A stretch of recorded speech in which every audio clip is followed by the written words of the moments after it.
So I'll actually end up recording you, so. Okay, well, that's fine.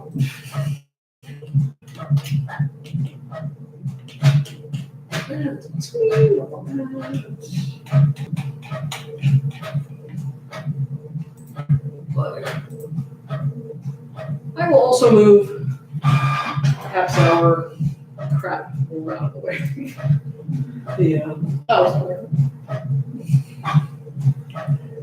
It's all a romance and the drama. Yes, thank you. No, thank you.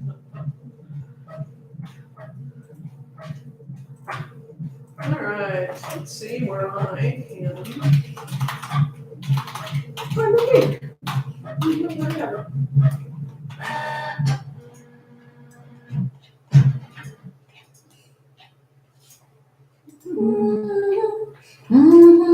Did the romance turn to drum then? It sure did. Right on.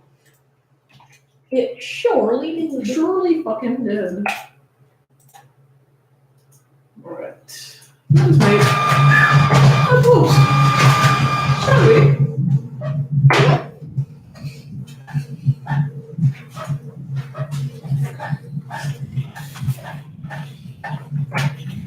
It's all a romance and the drama. If you want to add the three people who were reading, it's rhiorhino, the one that iatheia translated, and kin-kaze. If you don't want to add them, that's fine too. What was the last one? kin-kaze, K-I-N, the dash thingy, K-A-Z-E.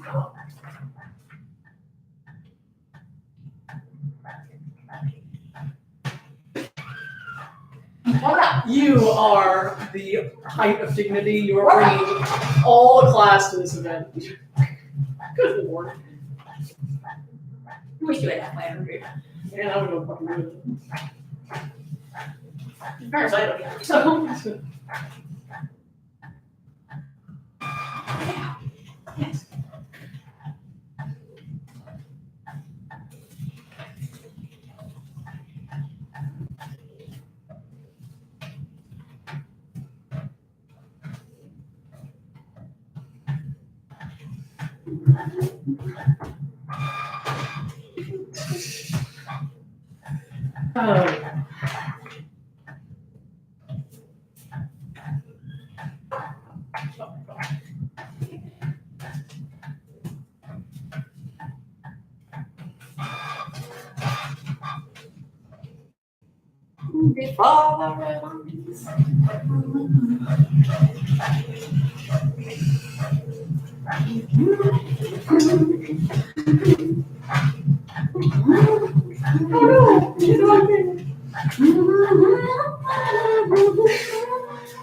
I don't know about you.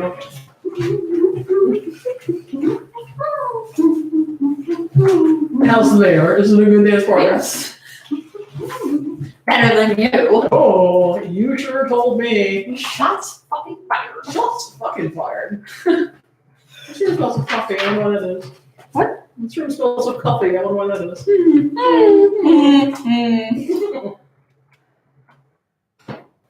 We can be gay. Are you sure? I had on the 40. Almost been 40, dude. All right. Well, we are live. They are sitting there. Oh, I will grab some of our garbage out of the way.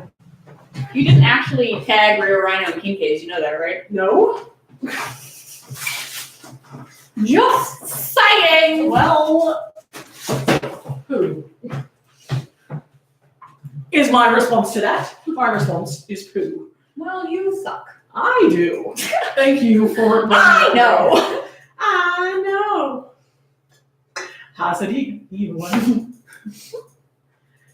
Well, now I've tagged rhiorhino or rhiorhino. Rhiorhino. We all know it truly is, and assuming that weird thing won't let me tag.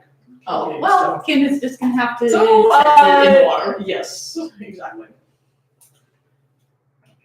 Oh, Rachel's here. Hello, Rachel. There's my reflection waving at you.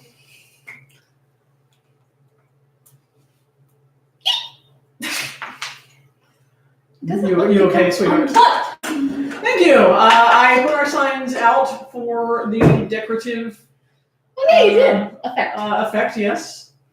We are going to eventually put them on the door, I think it is. Mm-hmm. But clearly we haven't done that yet, so they're there.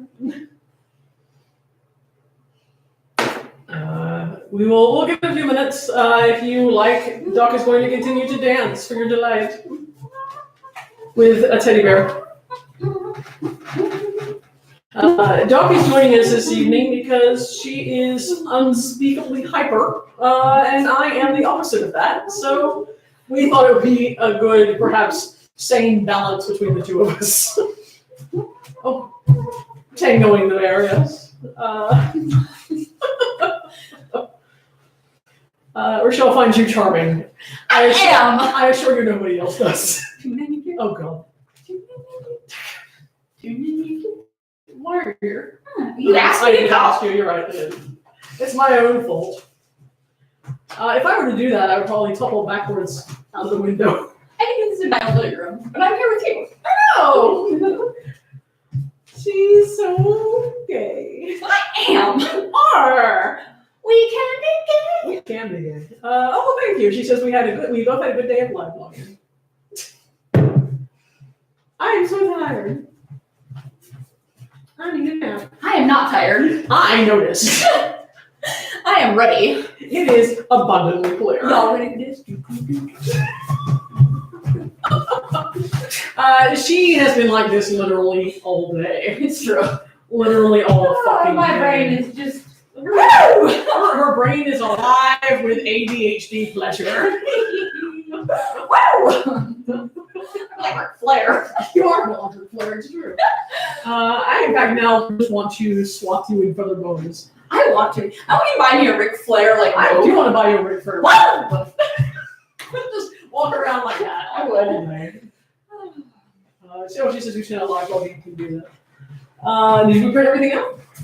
No. Okay. So you got first one. I'm the second one, and you're the third one. My ink is in fact running low. Yeah, it is. I fucking told you. Well, I bought other ink and it's there. I know, but you didn't put it in the printer. I don't need to get it. It's still here. It's perfectly fine. Look, it's perfectly fine. So you're first and third, and I'm second, but mine's way longer. So. All right. We will prepare shortly. And you're going to perform, correct? Oh, naturally. Dramatically. Dramatically shall I perform. I don't really have any idea how this is going to turn out, so we're going to find out. That's actually on the real work for me forever ago. I see, in fact, Doc Holliday is like the fourth word on top, so I am not surprised. Doc will, in fact, be performing also. She is going second. I know.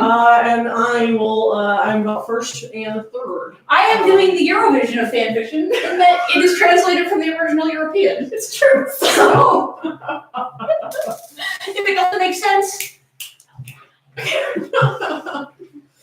I like how you saw your Like a bullet from a smoking gun. They try to tell us that we don't. It's one of Poland songs that, like, I know. the words make no fucking sense. And you're like, Poland. Poland, what are you doing? Ask somebody who speaks English next Go time. back to your corner of Europe and stay there and think about what you got. It was very classic translated from the original European moment. It should be re-recorded right now. In truth, I don't actually know. I forgot if I can check Doc's thing from before, but I think so. Which actually I meant to ask you guys if you could hear us, but I clearly you can. So you look like such a pretty pony. I am. I'm not. There we go. I knew this would happen. Such a big pony.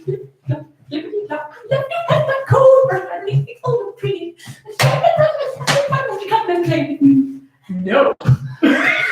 We had when I was working retail, we had a pony who did that in the toy section. Years later, I think when I quit there, I was 19. So that would mean that was what, 14 years ago? I like how that song 13 still years lives ago. in within you. Yeah, and that song has Wow. stayed with me ever Wow. since. She got on a tear, like, I think it was last night or night before, where I swear to fucking God, she sung nothing but that for like a It got stuck in my head pretty bad. 15 to 20 minute stretch. I just had to listen to that song. I'm like making myself hot.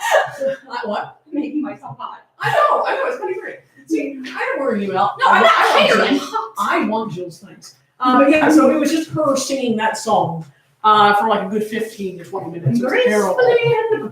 No, neither of those, my love.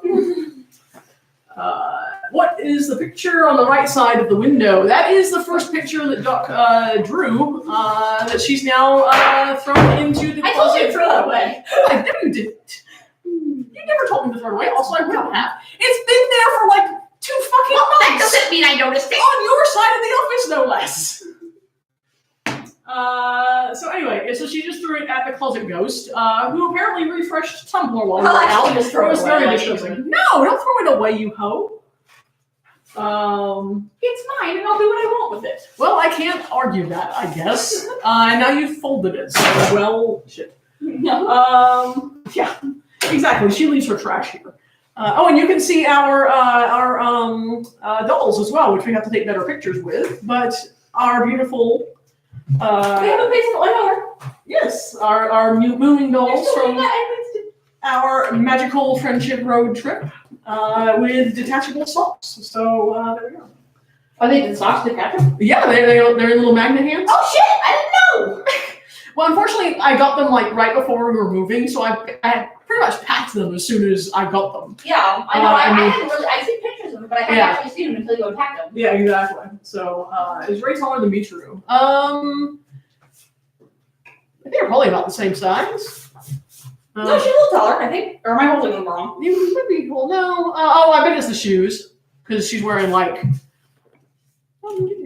No, I tightened it too much. No. Well, it's fine. It's fine. I'll just measure them like. You literally move them as I fucking move that. God, you're such a pain in the ass. You're a pain in the ass. You're a painer in the ass. So yeah. All right. Well, I guess we'll go ahead and get started on this. It's been like 12 minutes. So yeah.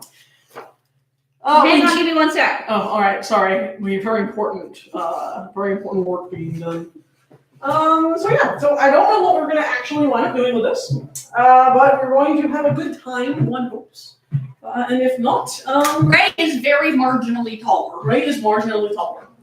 So yeah, if we don't actually have a good time, you can tell me, and you can also go to hell. So there we are. My gifting gift to you is going to hell. So, she's so late. Okay, I'm gonna be quiet while we do this. Oh, good luck. I will go. You want to look over here so you can see the chat? Oh, good idea. Yeah. Do I yell at you or what? If you want, I don't know. Oh, I can type.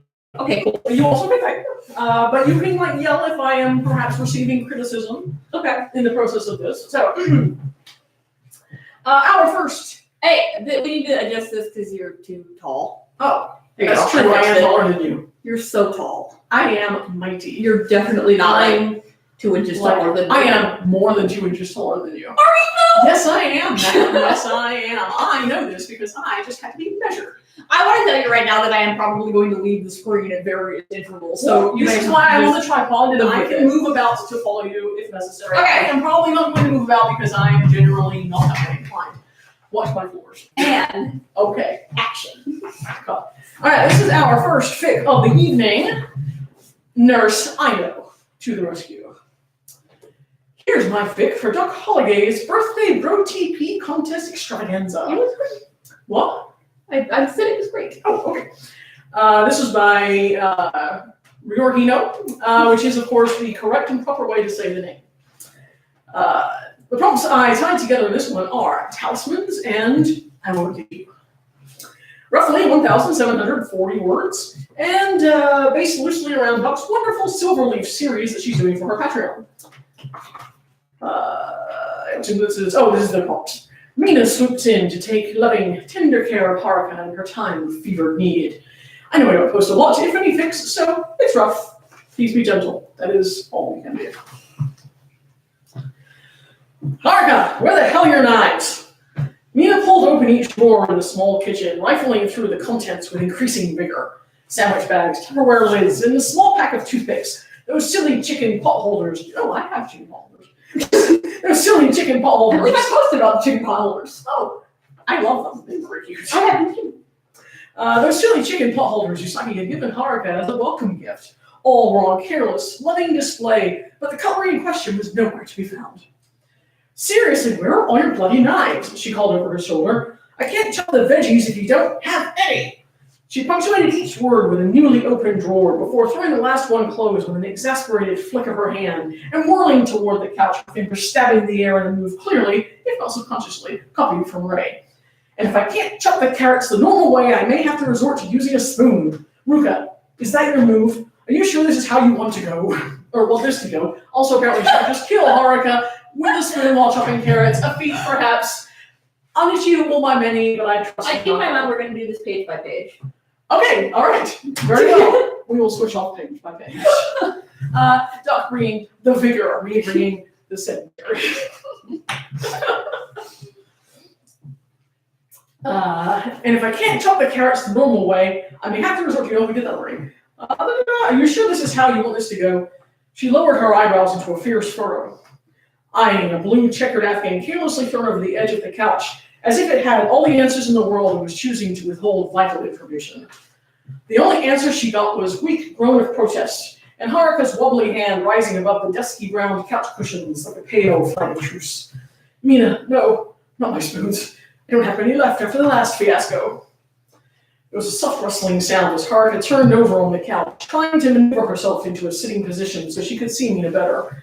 She sweated for a moment, struggling against the blanket, but Mina had done her job too well. Haruka had gone from being a sick, feverish human and become the impossible. She was now a burrito. Mina, come on, I can't move. Why did you wrap me so tightly? Because, my crusty baguette, you should be resting and getting over whatever this. Mina moved to the couch and waved her hand over Haruka's prone form. Haruka tiredly puffed her bangs off of her face and looked up at Mina with a raised eyebrow. You just indicated all of me. Well, yeah. I mean, who knows how deep that sinister monster lurks inside of you? Even now, it's spreading throughout your body, silently weakening you from the inside. Today, it's a runny nose. Tomorrow, it's stabs. She leaned forward as she spoke, her hands raising in a slow, dramatic claw through her throat. Really, Haruka, I'm doing you a favor here. Nurse Minako will save you from the evil within. She gave another graceful twirl and landed in the signature anime pose. But the move was completely lost on Haruka as she turned away and buried her face in her shoulder, cross-wrapping her thin frame. Haruka was not 100% sure where the gold had come from, but she highly suspected one of her students from the school, even though most of them had seen the picture of her herself. She gazed over at her school issue badge on the table with its beautiful silver leaf picked out in delicate curls. The symptoms had been light as of that morning. A slightly runny nose, a few coughs here and there. Haruka had gone to the nurse's office to request a face mask, but she turned to the dean, who had promptly turned her right around and gently, but firmly, ushered her out the front door, assuring them they would fill out the proper PTO forms later. But please, for the love of God, get out of here before any parents see you. Haruka, born into a world where you went to work, no matter your condition, had stared at the tall gilt glass doors before turning and trudging back home to a hot cup of tea, a soft couch, and her loving cat. Aww. Thinking of him, Haruka turned to the foot of the couch where he'd last been snuggled up against her cold toes. Yes, Mouse! Yes! His tiny gray body was still there, but he moved, draping himself carelessly over her ankles, a position comfortable only to animals, small children, and a certain person called Minako I know. She smiled lovingly down at him and stroked his tail with her foot. I don't understand how they don't break their backs the way they contort like that, Mina declared. I followed the line of Haruka's eyes down to the cat. Oh, it's because they have special discs in their spine to make them all bendy and flexible. I don't know how you do it, though. Haruka grinned up at Mina, who laughed loudly and ruffled Haruka's hair gently before turning back to survey the kitchen. The carrots and onions she bought at the store waited patiently on a wooden chopping block next to a stainless steel pot sitting on the stove. Assorted small spice jars dotted the counter like little colorful soldiers next to a block of butter she pulled out to saute the onions in. Mina sighed and considered her options again. The last time she'd used Haruka's spoons really had been a disaster, and she'd gone out and bought a new stock pot and frying pan to make it up to her. I was drinking.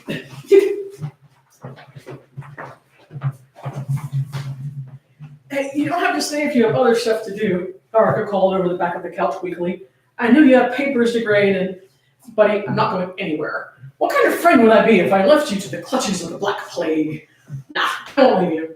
Mina walked back to the head of the couch and smiled reassuringly down at the blonde mop, poking out of the gray Afghan. She insisted on wrapping around Haruka as soon as she'd come blustering through the door.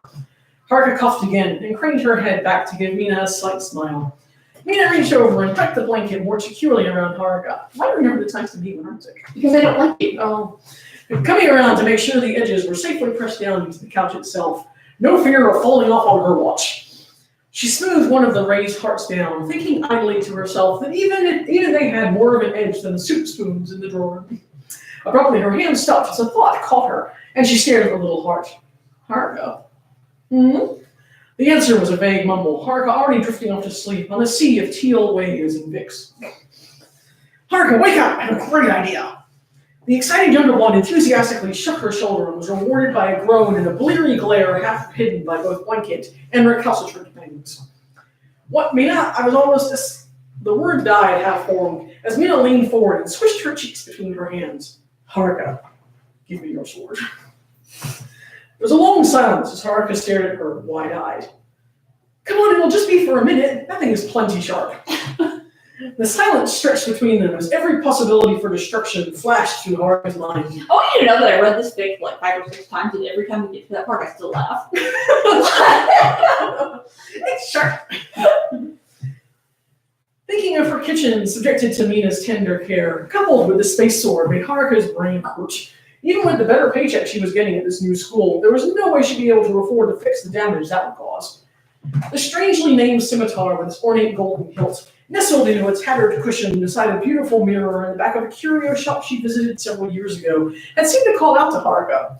When she casually asked to see it, the owner had smiled knowingly. I'm surely, was this Pluto? No, Pluto's really jumping here thing, isn't she? Yeah, she's the dean. Well, maybe she has a curio shop on the side.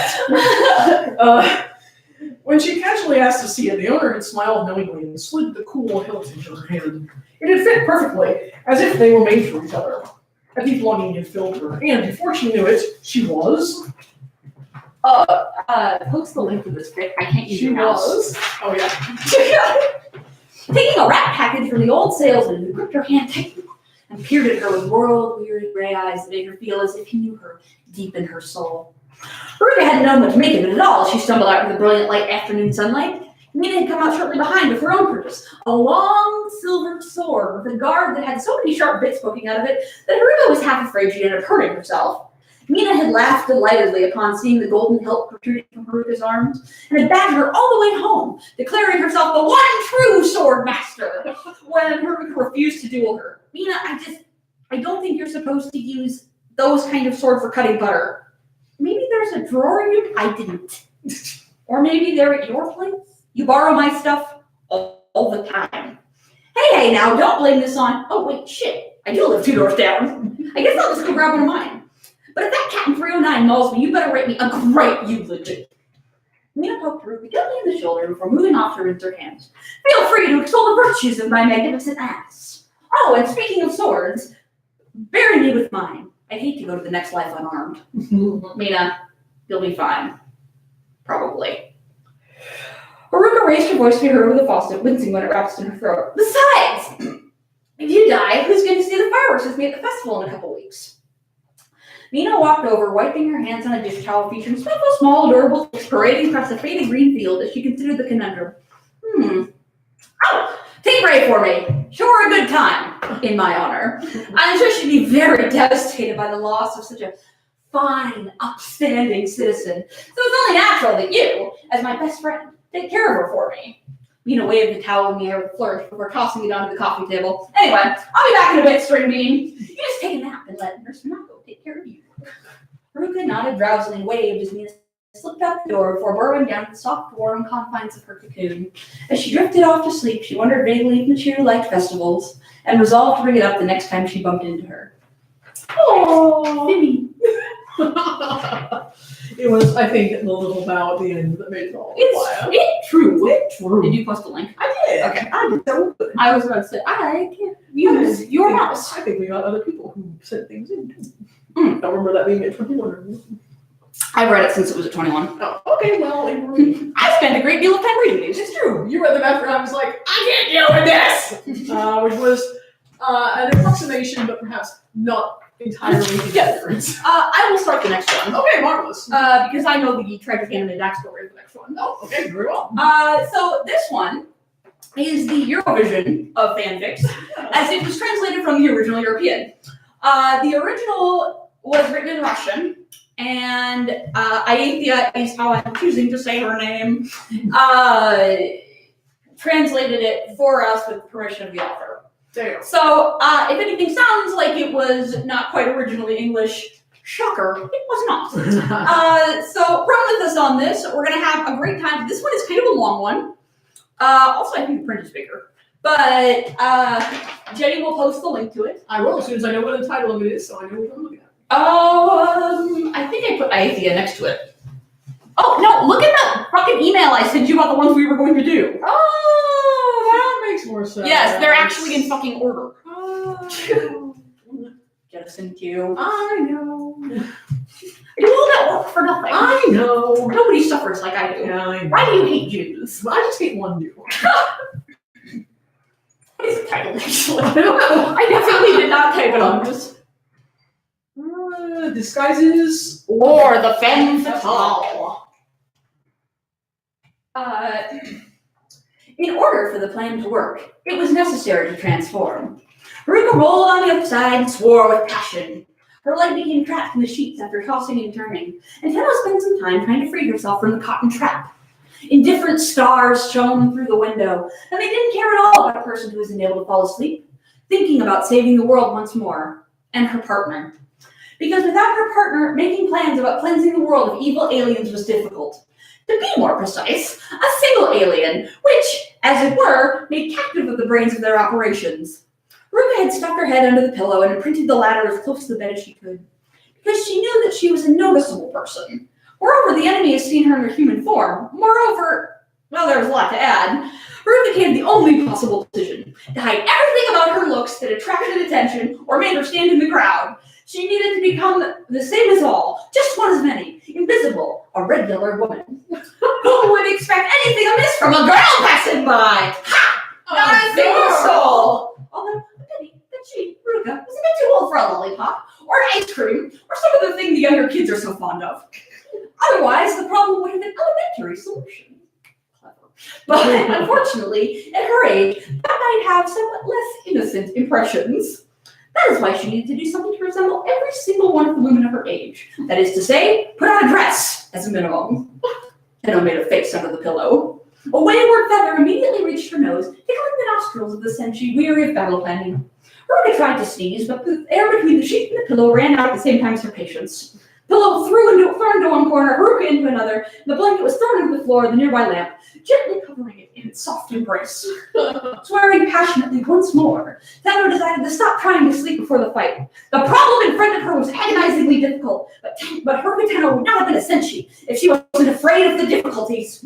Without a second thought, Ruka ran to the mirror. Meticulously examining her expression, she touched the silk blue yellow striped trousers, scratched her stomach, and came to a disappointing conclusion. She was too masculine to easily pass for a regular girl. She needed to take drastic measures.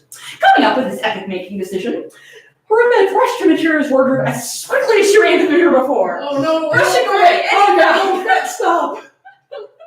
She forcefully opened the doors and immediately towered under the volume of carelessly thrown clothes that fell down on her. Brushing aside a bra that fell under her nose, she nodded with satisfaction. There was plenty to choose from.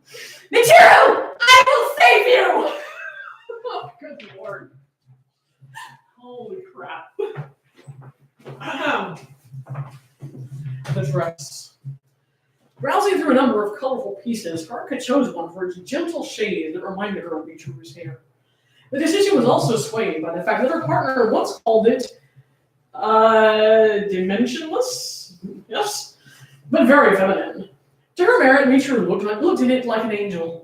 Coming to a conclusion that we'd make do with everything that is suitable to them, the blonde gently took the dress and in deep thought put it in front of her on the bed. How to put it on? Warily examining the thing in front of her, Tenno sighed. Of course, there must be an entrance somewhere. Some other women somehow do get inside of it. Well, since she has chosen her course of action, then she needs to call things by their name, in that she is a woman. And this lovely terror in her arms is women's clothes that she must put on, in the same way that Michiru does. It's like you were getting ready for your prom. It's true. I'm like, these are dresses. People wear dresses. I shall wear the dress. I must enter it somehow. I believe that was, in fact, how I went to prom. She can do it! After all, it's not in vain that she gave a year of her life and one entire death, to the Mugen school that, thankfully, had fallen to ashes. But without their help, of course. Chuckling to the warm thoughts, Haruka sat once more comfortably on the bed and ran through the ideas of the technological process of dress wearing. Where's the user's manual for a dress, she seemed to say.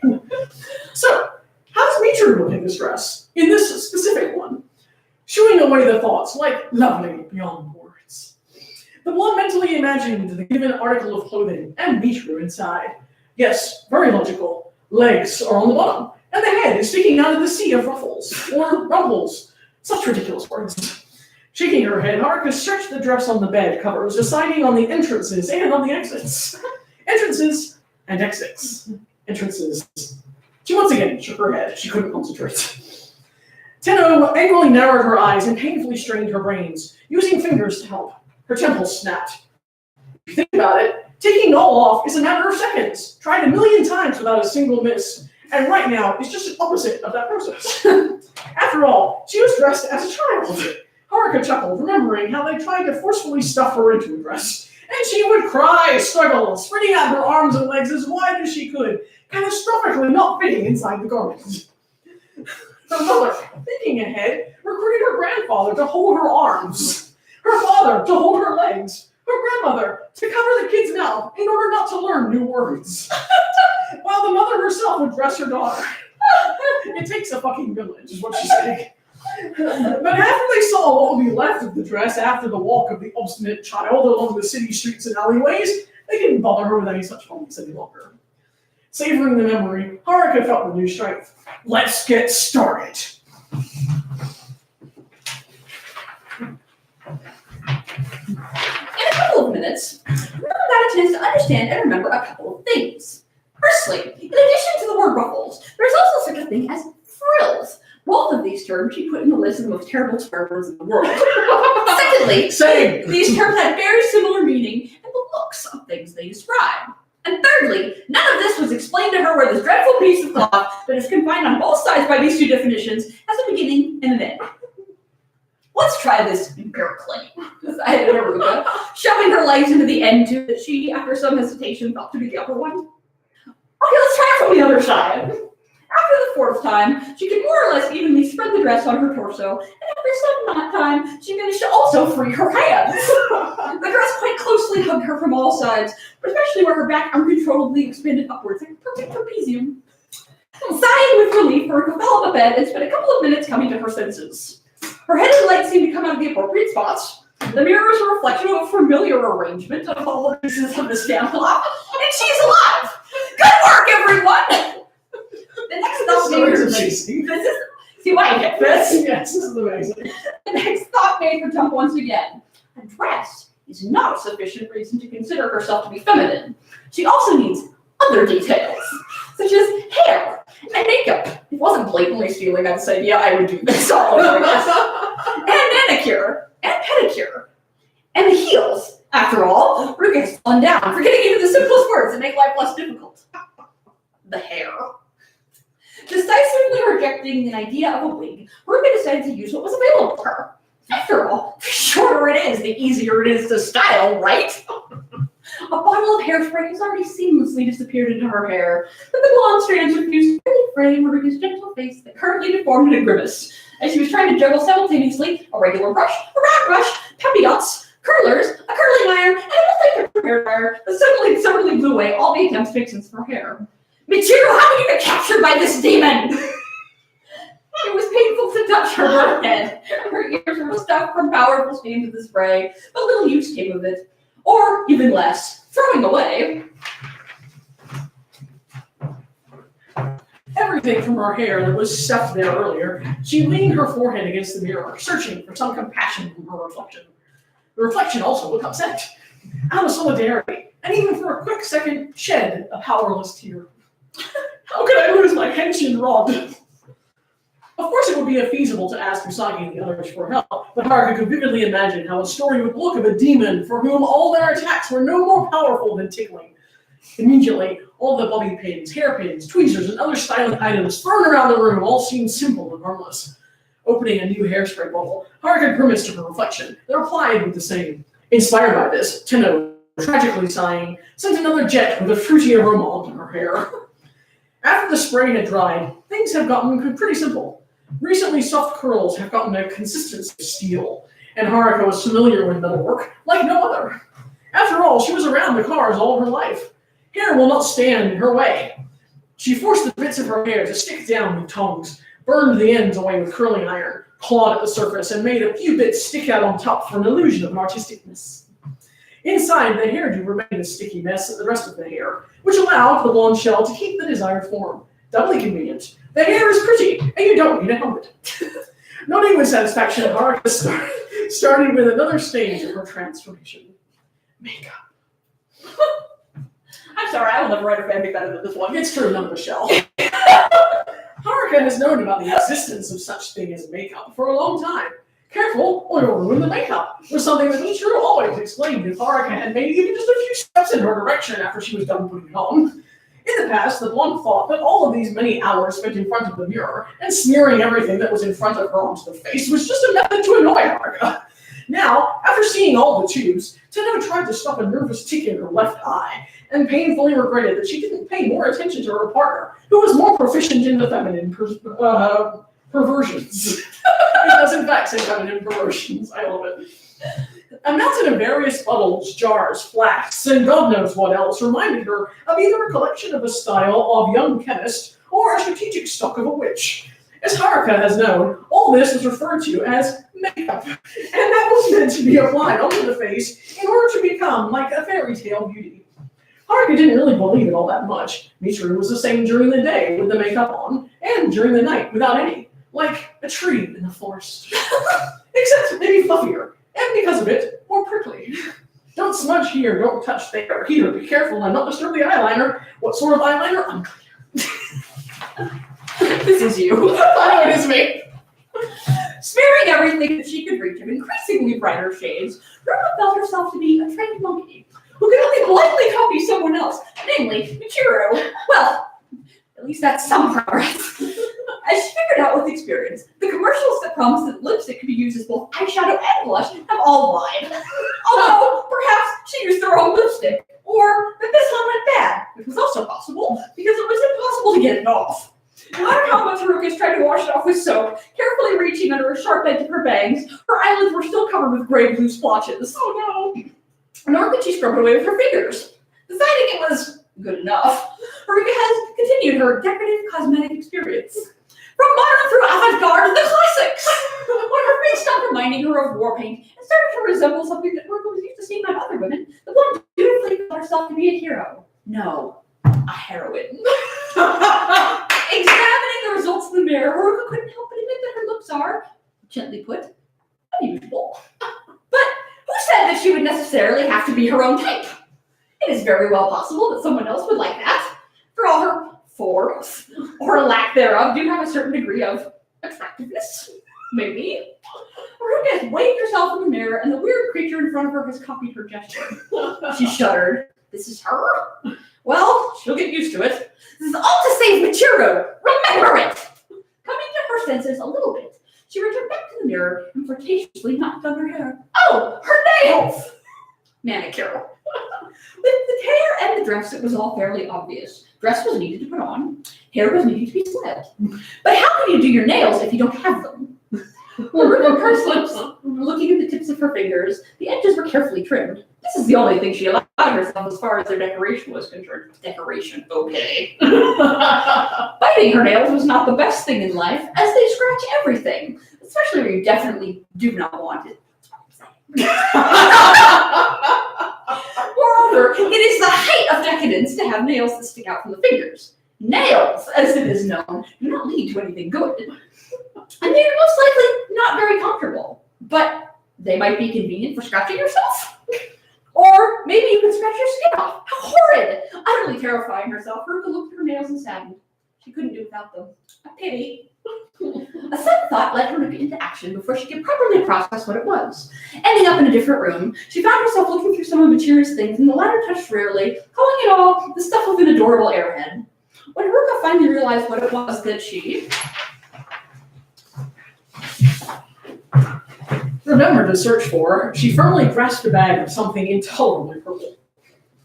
Spread around the table, a large volume of fake nails drew a shudder of terror with their fluorescent shade, and the clay tube near them had a whiff of dissolute youth.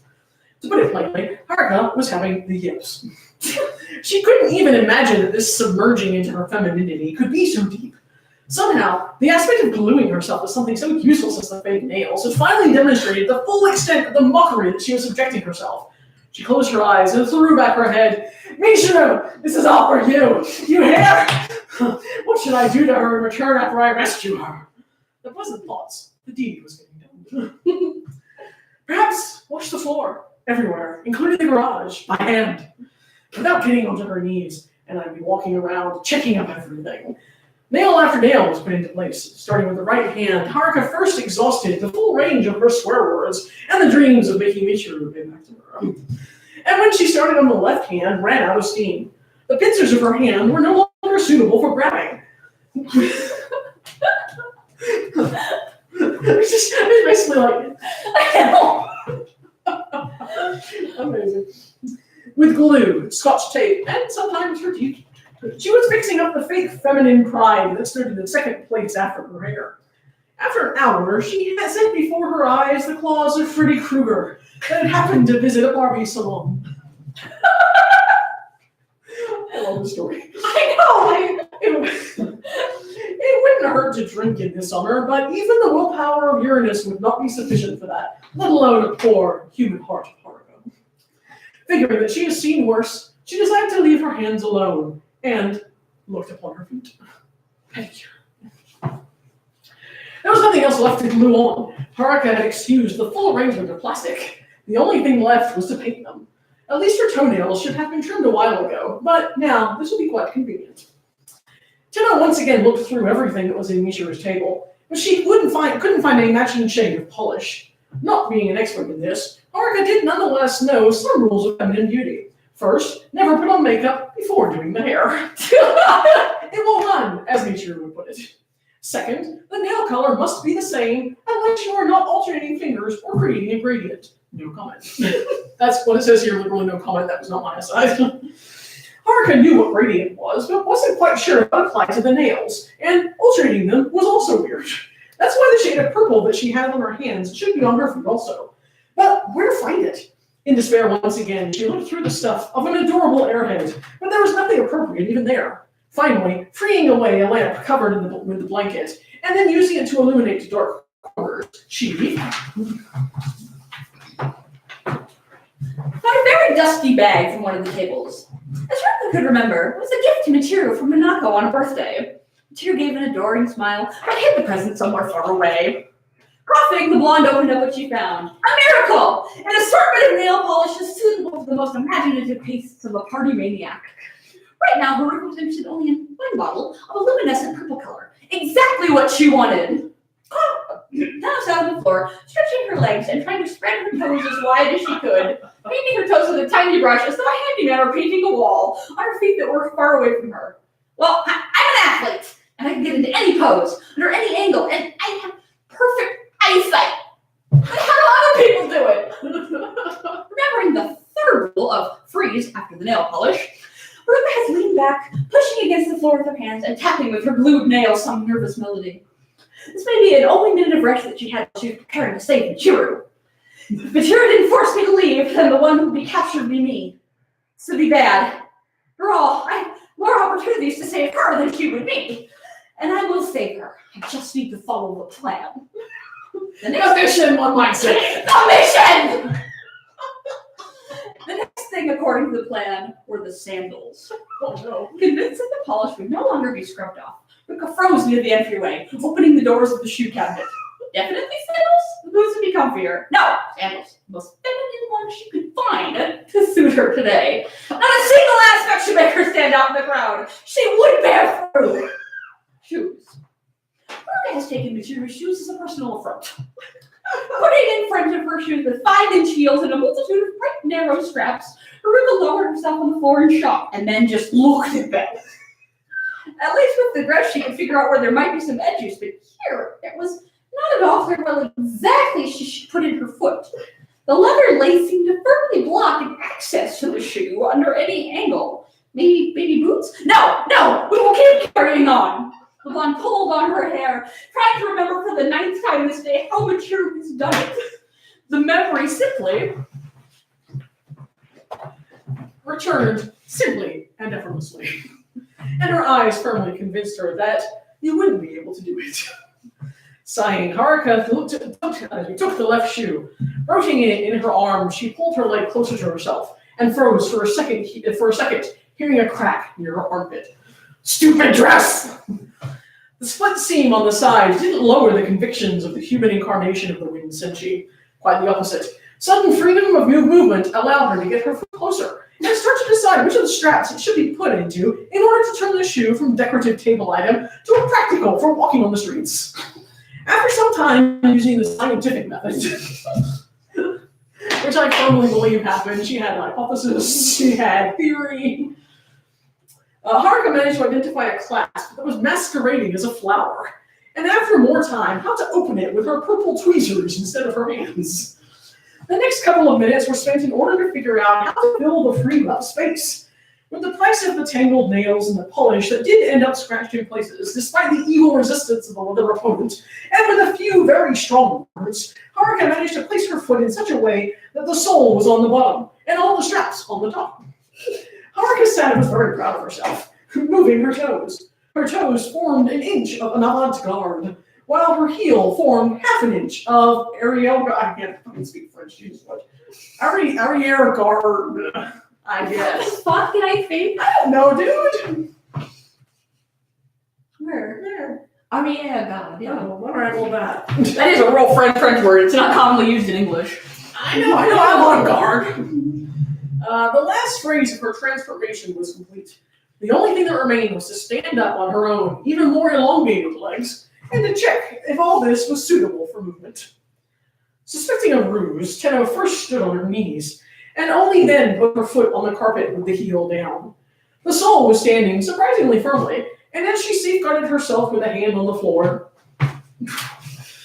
quite like old shaking, actually. The secret backstory of world shaking. It's true. Haruka trying to stand up with heels. Yeah. The sole was sitting surprisingly firmly, and as she safeguarded herself with a hand on the floor, Haruka's spirits rose. It's not as difficult as they say. Easily placing the second foot near the first, Haruka spun up like a bird. Or she tried. She didn't fall down because of a curtain that she grabbed, sinking up all 2 inches of her new claws. Shaking on the fabric and in heels, Haruka was in thoughts of her predicament. Either she will fall, or the curtain will, together with her. Conclusion, should wait for the curtain. It will be softer to fall upon it. The next attempt was more I don't ever want to hear crap from you when I tell you that you're Haruka. Kiss my entire ass. The next attempt was more successful. Standing on her knees, Haruka spread out the curtain on the floor so that she wouldn't get any bruises the next time she fell. And the second half of the still hanging curtain, she moved closer to herself to use as a safety cable. Then Tenno started to get up, feeling herself up no longer a monkey but an infant, trying to use, for the first time, her 2 twigs that adults refer to as legs. This is how humans learn how to walk with crutches. The methodical approach, as always, worked. And Haruka was already able to stand, almost not safeguarding herself. She practiced not to fall another quarter hour, and then tried to make a step, and tried again, and again. After half an hour, she risked unlocking her knees. After an hour, she managed to fling the lower part of the dress in a way that wouldn't send her flying on the turns. Another 15 minutes were spent putting a band-aid on the newly formed blisters. After another 10 minutes, it was time to leave. The demon was waiting for her, and Haruka Tenno was not planning on keeping it bleeding. Action! Getting out of the car, Haruka was whispering herself a lecture on the harm of feminine shoes for driving, with some difficulty taking her long legs out of the depth of the car and carefully placing them on the ground. Tenno, prudently holding onto the bumper, managed to get up. She managed to take a few careful steps and decisively headed for the entrance to the biggest park in Tokyo, where she herself appointed a meeting yesterday. Computers projector. The doors were locked. The blonde chuckled at the simple barrier, waiting to scale the wall. Sounds of ripping fabric and some sparking of her heel were managed to fit between the gate rods, and after getting stuck, tried her hardest to get out. Like a corpse, she shot out of the narrow place and feeling free like a bird in the sky. I no longer have wings to fly freely in the sky. Managed to run into a bush head first, getting the thorns out of the crown of her Proud warriors like this. Tear out! Ruka closed her eyes, swearing and crying in pain, stealthing herself, and continued into the meeting spot for the rescue operation. A lead them were made, and Tenno, folding herself almost into two, raked the grass with her heels, trying to get there invisibly. Michiru was already helplessly hanging in the clutches of the demon when Haruka, after getting through the bush, got into a strategic position behind a tree. In the exact same time, the eyes of the demon opened, like the covers of the cannons. Haruka could swear that she heard a shot. The flaming eyes looked around. He is so ugly. Not only is Michiru in his clutches, but he's also a boy. At least he's ugly. Confusing thoughts lost their track, and the demon spoke with a quiet but deep voice. This is the most accurate hour I've ever heard in my life. Like I said, maybe the greatest fanfic I ever read. Maybe. Ernest, I have your henshin rod. You can't transform. Come out, or she will die. The genius plan of getting lost in the crowd using a disguise to walk right by and almost casually save her partner went out like a smoke from a candle. There was no crowd. Haruka didn't think that 7 a.m. normal humans sleep, or at least are waking up. Deciding yesterday on a meeting place, she thought of how many people might be there, and on the time. Then at 9 a.m., there should be a show or some other Formula One race that she was forced to miss because of her senshi duty. Cosmic sword be damned. So it would be nice to finish up by then. The enemy is very tactical, Haruka swore, easily pushing the blame on the demon for the fact that Neptune was in the hands of her opponent, who was not surrounded by anyone else, and there was no way for her to transform. Why did she spend the entire morning suffering, trying to disguise herself as a typical example of the female sex? She could, like a regular person, die in trousers. And not in a pale green dress with a mini skirt.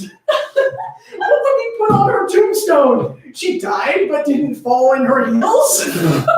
Or in her obituary, Tenno Haruka has died fulfilling her duties saving her partner. And they would include a picture of her corpse in makeup, with a hairdo, heels, mini skirts, and a purse. Into which Actually, Haruka really worries about these things. I do as well. Into which even the cosmic sword wouldn't fit. Such dolls definitely don't save the world walking along the streets. I should have thought about what I put on, at least a black dress or something. Uranus, I have your henshin rod. You can't transform. Come out, or she will die. What a bastard! Why didn't even think of something eternal? The demon didn't plan to remain actionless for long. Getting into the air a bit, he squeezed his tentacles, suffocating Neptune.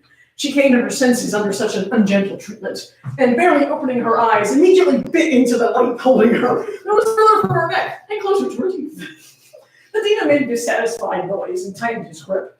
Neptune tried to pull the evil tentacle of her neck, but hanging in the air was quite difficult to feat. She fluttered a bit, but, realizing the uselessness of her attempts, she gnawed through her teeth. Haruka will teach you a lesson. The demon, though, just raised his hand, searching for what he was promised. Uranus, I have your henshin rod. You can't transform. Come out, or she will die. Ruka witnessed the uneven attempts of her partner to fight off the stronger foe. When she once again met them, Ruka made a noise with her tongue in disappointment. You should have aimed the kick in the tail. He has one, of course. Or sink a heel into his head. Why made my intervention necessary? You are never to be late again. She didn't particularly want to go off and die, but she needed to stay with Neptune. It was boring on her own.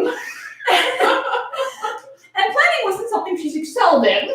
Michelle was much better on the house than Haruka was. Why is the demon's tentacle reaching for her legs? Haruka decisively got out from under cover and, not waiting for another call from the demon, grasped the handle of the cosmic sword that shone brightly in the light of the morning sun. The conclusion. The demon sighed in satisfaction when his captive once again went limp in his arms. He didn't love to be bitten, but he did need to destroy all the sentry on this planet in order to prepare the invasion. It looks like this one has only 2, although he's heard of more. But the warriors of love and justice are stupid. Did you write this? I wrote this in a Russian fever dream. And if one among them is in danger, the others will always rush in with their full numbers. So far, here's just untransformed Uranus. After he kills her, and then Neptune, this would be all. How bland. His soul did not want such a boring job, completely devoid of simple pleasures. If only he could meet her, then he could rest. The bushes practically jumped aside, letting angry Haruka plow through, who was amused in the back of her mind for apparent femininity and the dark promise of death in her eyes. No wonder this demon opened his eyes so widely. Yes! This angelic facade promises your death! Take your hands off her, you ugly bastard! I'll murder you! I'm Uranus! Maniacally laughing, Nino grasped her sword higher and added up speed.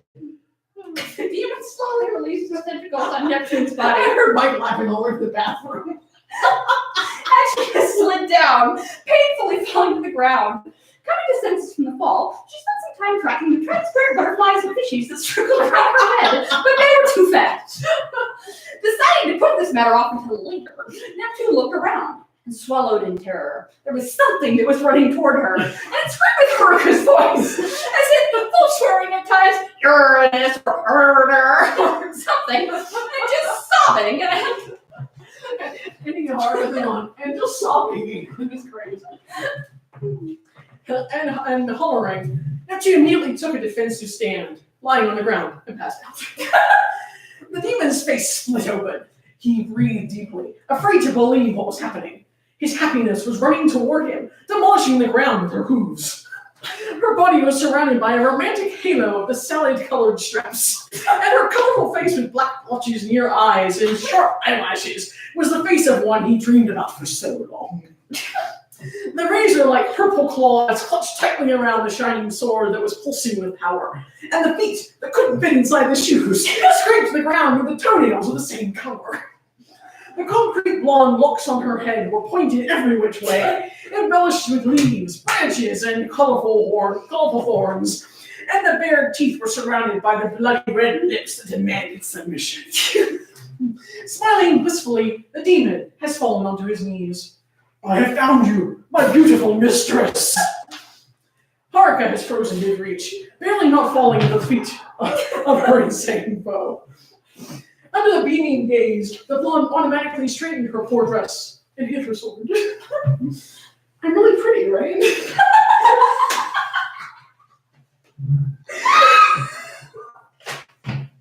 She glanced into the tear-filled, amazed eyes of her recent opponent. oh my god! Gorgeous. Haruka got a bit shy in such a response. I know.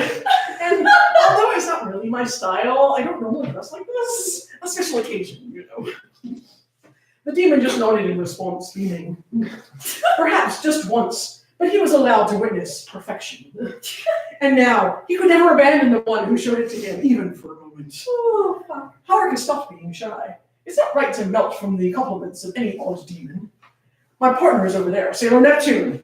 She suddenly remembered her anger, and once again reached for her sword. How dare you! But then, she just blinked in confusion. The demon had fallen to her feet, kissing her toes. My sincerest apologies, my radiant mistress. I didn't know this was your lady. Haruka pulled back her feet in disgust. Well, now you know. Blonde swallowed and returned my ancient rod. Now I know, he agreed, and dutifully returned her blue transformation rod. Epilogue. The greatest fight in Sailor Moon history. I'm so senses in an exclamation. No. Jiro came to her senses on a soft bed. Haruka was close, reading a magazine. Her clean hair laid on her head as usual. Her formless shirt has hidden her feminine contours. And the house transmitter went down if the events of the morning really did take place. She moved her head. Her throat hurt.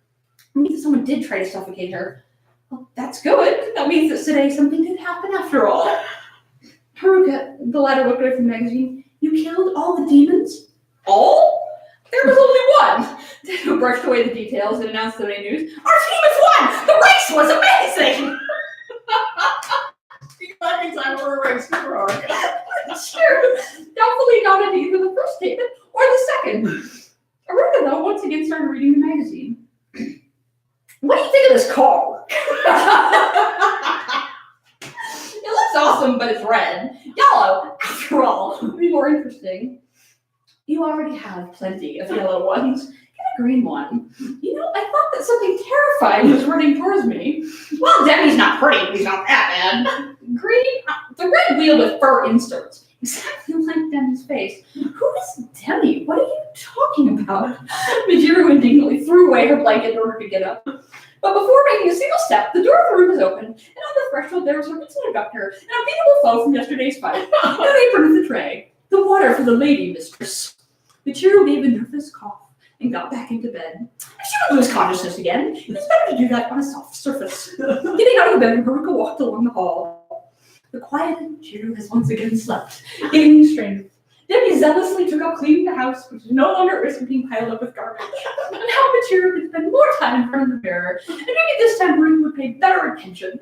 Perhaps she'd give advice. Help out with the hair, help to orient the dress, and whatnot.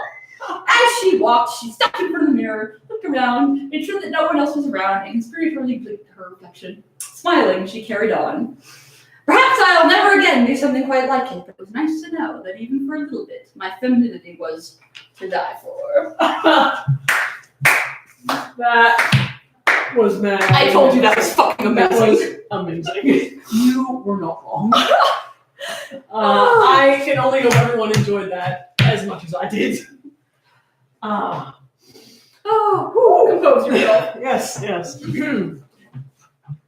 All right. We have our last one for the night. This is our last dramatic retelling.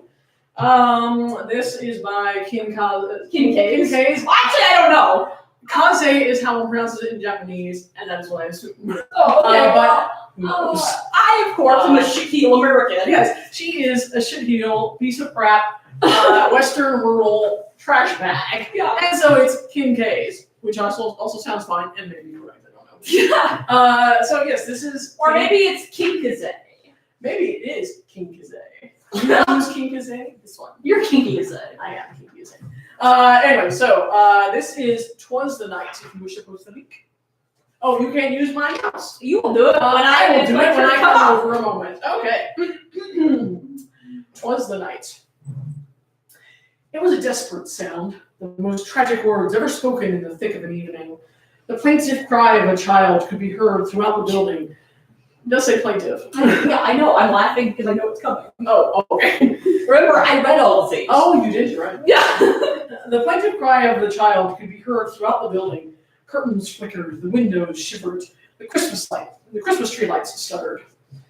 In her bedroom, the guardian of time replaced a nail polish bottle on her dresser and looked over to her right. In the kitchen, Soldier of the Sea stroked the straw. I can't be surprised that these are all fucking Outdoors fics, but this is what I get for letting you pick things. It's true. You didn't want to do it. And so... In the kitchen, the Soldier of the Sea dropped the strawberries. I promise all the analytical ones are not. Seriously now. In her hands and looked up to her left. In the lounge, the Soldier of the Skies turned up the volume on the sports channel and rolled her eyes. The Wi-Fi is out! You can relate to this one. I can't hold that. Halter scampered down the stairs. The level of 7-year-old despair was supreme. A crisis of world-ending proportions. She sprinted across to the kitchen. With missile-like aim, she terminated her rush with her face planted in her mother's apron. She hugged the knees of her last hope, as though to release them would be surely to drown. Bijou saved herself against the counter. This one's a bit of a thing. Hold on a second. It's poems tomorrow and I didn't learn the words and I don't remember the stuff and I'm going to talk about it in front of people and I'm going to die. Misha rinsed her hands, dried them, placed them on two skinny shoulders, and slowly drew her daughter back to look into her eyes. Okay, and breathe. She nodded. And once more, but slowly. I'm going to die, I said, a lower lip trembled. I see. Oh, okay, from the beginning, though. Hoover's eyes were brimming. We have school poems tomorrow. Oh, that sounds fun. It's not. You have to say them in front of the class. Ah, you're afraid of public speaking. You know who's great at public speaking? It's not just the tears begun. It's not just that. Sure. Haruka, she called from the kitchen. Keen sound of televised engines was abruptly shot. The daughter continued to whimper with the finer detail of her impossible situation. After a considerable spell, a doubtful-looking blonde entered the kitchen, hands pocketed, eyebrows low. And then she saw the kitchen counter. Hey, cute! You're making little Santa hats out of strawberries. They're for tomorrow. Everything's for tomorrow. She raised an eyebrow, smiling slowly. The smile was returned. I enjoy having the day off with you too, but we have more pressing concern this evening. Haruka lifted the concern in her arms and up into the air and entered with a smile. The concern is the best way to describe Hotaru ever. Yes. Hey, you want to come watch the races with me so your mama can finish her kitchen stuff? The smile was not elicited. No, I need to do my homework. There is no internet. Don't say dad jokes. There once was a world where no internet existed. I know, it's a silver millennium. You'd be surprised. It's not funny. Hey, dial-up wasn't funny. Haruka, Mishiro interjected. Can you take her over to her friends where she can download her work? It's snowing. Lightly. Isn't that simple for me? She's doing lady preparations. The Tar lamented.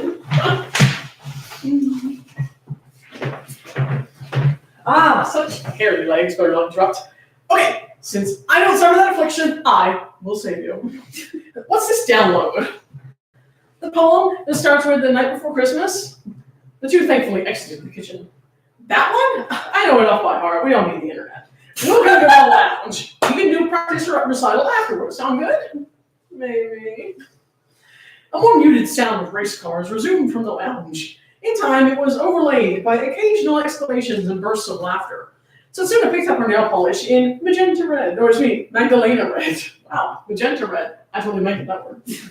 And resumed careful application. Mishra washed her hands once more and snicked away at green strawberry stalks. Balance. Focus. Peace. It was nearing 11 o'clock when the household was gathered in the lounge. Haruka was sitting back on the sofa with a languid smile and an arm snaked behind her partner's back. Satsuna sat off to the side, interlacing her fingers, upon which shone nails with 3 perfect layers of Magdalena red. Hotaru stood in front of the Christmas tree, earnestly clasping handwritten sheets. My name is Tomoe Hotaru, and I am going to read the poem, A Visit from St. Nicholas by the 19th century poet Clement Clare Moore, as adapted by the 21st century racer Tenno Hawk. The named adapter grinned and ignored the looks that were shot at her from both directions. Hotaru swallowed and looked down at the paper.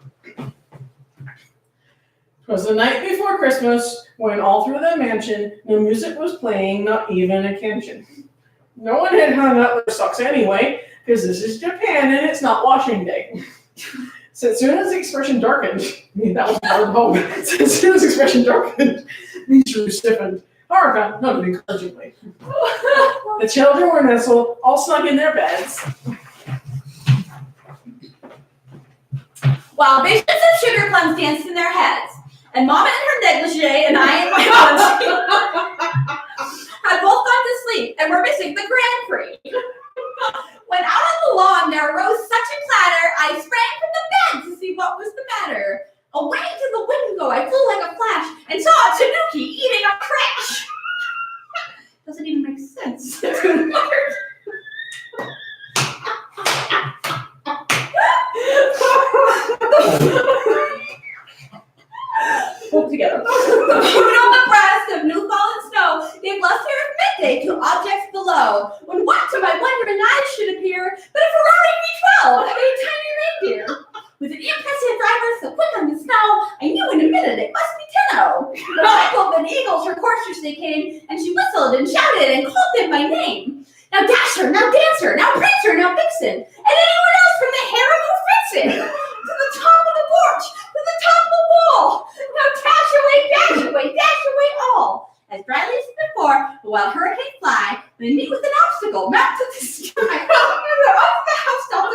interstate flu.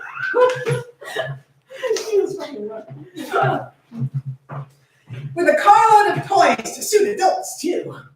And then, in a twinkling, I heard on the roof the prancing and pawing of each little hoof. As I drew in my hand and was turning around, down the chimney the driver came with a bound. Ash made her suit dirty as that of a hobo's, so it was quite hard to make out all of the logos. A bundle of toys she had flung on her back, and she looked quite a vision just opening her pack. Her eyes, how they twinkled, her dimples, how merry. Her legs were amazing and not at all hairy. Her luscious pink lips were drawn up like a bow, but sadly, no beard was she able to grow. Idiots, me sure side. The stem of the pipe she held tight in her teeth, but she blew only bubbles. Sweating's bad for your health. She had chiseled features and fine rock-hard belly. One look would have turned women's knees into jelly. Modest, too.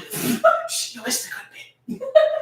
She was handsome and tall and a right dashing fellow, with eyes that were green and hair that was yellow. A wink of her eye and a cock of her head. Would surely compel any woman to bed. She spoke not a word, but went straight to her work and filled all the stockings and turned with a jerk. And laying her finger inside of the side of her nose, and giving a nod up the chimney, she rose. She sprang to her car, to her team gave a whistle, and away they all flew like the down of a thistle. And I heard her exclaim, with a little bit of luck, you'll go to bed early so the adults get haruka!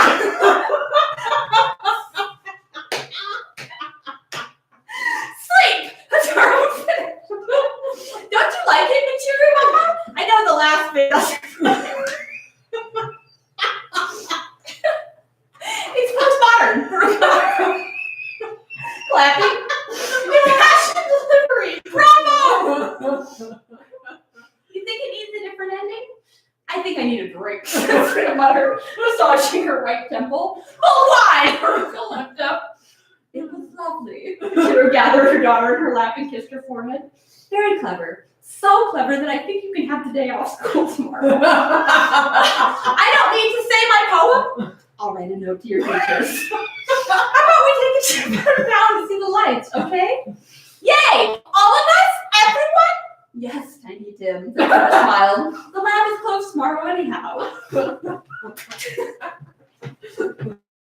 I'll write you a note, perhaps also a check. Oh, shit. Wait, what? Haruka called from the kitchen. She appeared instantaneously with one jug, 3 glasses, and an expression of horror. Setsuna, she spoke through her teeth, I thought you two were gonna... She tilted her head to the door, and we were gonna...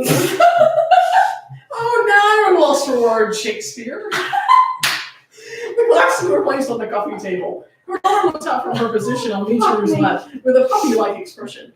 You don't want to see the Christmas lights? The accused sighed. Of course. I love seeing the Christmas lights. Yay! Came the refrain. Yay! Haruka smiled weakly. Can I have mulled wine too? Mulled wine? The one with all the fruits. This is wine for grown-ups. But moles made it? Yes. Haruka, Michiru sent a warning look over the head of their child. Can you refrain from providing our daughter with further misinformation? Grown-ups have all the fun. What's rude about it? In theory, Haruka added. Come on, we can make you some grape juice mulled wine. Mulled wine, Michiru corrected. You would have me provide our 7-year-old with liquor. Very funny. If you're going into my kitchen, you're going to be supervised. I'll bring the wine, Setsuna offered. Which kind? Michiru chirped. All of it.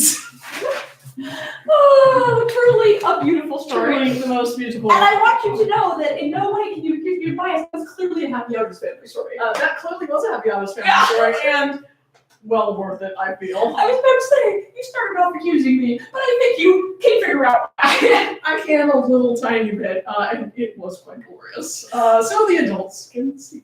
Yes. I hope you enjoyed our Monday quiz. Rochelle did have a request of this. Oh, okay. She wanted us to reenact where Mina woke Haruka up and squeezed her cheeks. Well, I would need the script for that. And I can, however, just. I have rather. I can switch your feet. I was going to squirt your cheek. That's fine. Fine. Hi, Janice and Q. I think that this is probably what This is the GIFTENING. I'm Joel. This is Dog Holiday. And I hope you enjoy it. Yeah. So, all right. I'll dance this out. Double dance this out. Now I'm just kind of curious now how long you'll keep that up.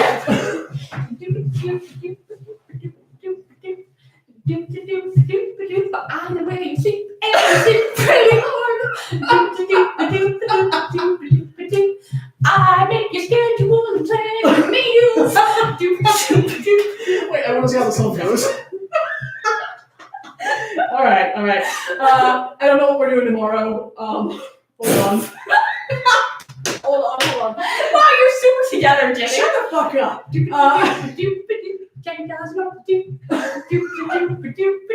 Even though it's all written down. Looking at it now. Tomorrow, 10 a.m. to 1 p.m. we have Simchi. Oh, I was gonna say, I know it's all shit I don't care about. Ouch. That's because I have Udina to do with my time. I know. From 2 p.m. to 3 p.m. we will tour my brand new house. Which I've never seen. Yeah, Doc doesn't know anything about the house, so she'll be clear in there. I am looking forward to bringing all of you into the office as she's working and she yells at us to get out. I'm like sitting there like staring at my TV like character name redacted. What the fuck are you doing? And then from 7 p.m. until 9 p.m. we have our first movie with Moana. I probably will watch that. Okay, well, I like Moana. Well, but then, oh no, fuck, I'm in Bozeman. You're what? I'm in Bozeman. Oh, you are in fucking Bozeman. Going with my wife to see her nerdy hunter dude. That was a great one. Good again, our elected official. This is a great song. This is the tap dancing I find is quite inspiring. Anywho, I hope you guys enjoyed. Please do let me know how you felt. We're considering whether we're going to do transform like one of the dramatic readings into critical. If you guys would rather But also, that, if you think of other fics for dramatic reading, now you kind of get what we're driving at. that was totally rhyming. That was a great song. I rhyme like Ruby does. It's time to do a little bit. It's anyway, Moana viewing probably will be in Rabbit. Yeah, we're sure. So if you guys liked it, let me know. If you're indifferent, I guess you won't tell me anything at all. So that's fine. Don't insult us, just be quiet. What she said. I'm gonna. I'm pretty on board with her just doing this forever, but it's also a little creepy. So because she doesn't run out of energy, and it's making me a little tired. So we're gonna go ahead and now go right over there, friend. I'm losing my mind, man. She's probably gonna wanna like wrestle or something. I want to wrestle you. I thought you might. He's telling my you. Yeah, she has a look that says, "I want to wrestle the jaguar, and I'm the jaguar." So It's the jolly holiday. put your dog on this. That was a lot of fun. Yeah, maybe I will do. Well, I don't know if I can do YouTube for Moana, unfortunately, but No, because you'll get canceled. We tried that. yeah, we tried that a while ago. But I can do stuff like this on YouTube, and probably will in the future. Honestly, I think it's better quality in the general around. And I can read dramatic ones as well, but I think this lends itself better if they're comedy. I think it does too. Reading dramatic can be rough. Yeah, so I think a comedy fic works a little better for this particular format. All right, I'm gonna go so that she can beat the shit out of me and then go home. Thank you guys, and I will see you tomorrow. If you are a Tenna fan, you won't want to miss tomorrow with Doc doing whatever the fuck she's doing. I don't know. Second to last episode. There you go, last episode. So thank you, everybody. Good night.